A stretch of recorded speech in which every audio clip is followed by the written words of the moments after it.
Chapter 14, Sloka 27. Brahmano hi pratishtaham. Brahmano hi pratishtaham.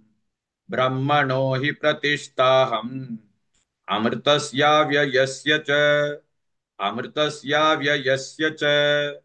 Amritasya vyayasya cha. Brahmano hi pratishtaham. Amritasya vyayasya cha. Brahmano hi pratishtaham.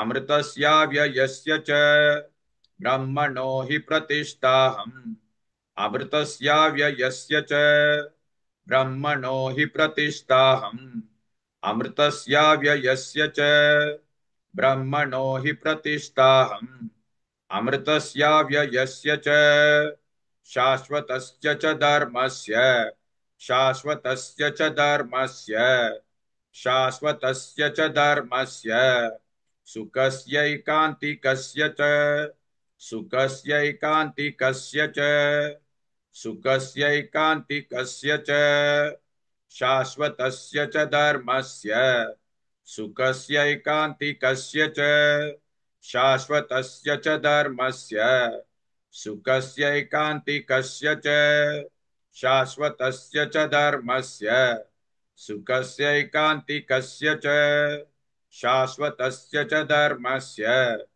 सुखस्यैकान्तिकस्य च शाश्वतस्य च धर्मस्य सुखस्यैकान्तिकस्य च ब्रह्मणो हि प्रतिष्ठाहम् अमृतस्याव्यकस्य च शाश्वतस्य च धर्मस्य सुखस्यैकान्तिकस्य च. Please like and share this video because you could be instrumental in helping someone around the world recite the Srimad Bhagavad Gita, thereby helping them to have a life of unending opulence, victory and prosperity. This is mentioned in chapter 18, sloka 78. Yes, don't forget to buy my book, Leadership Can Be Child's Play.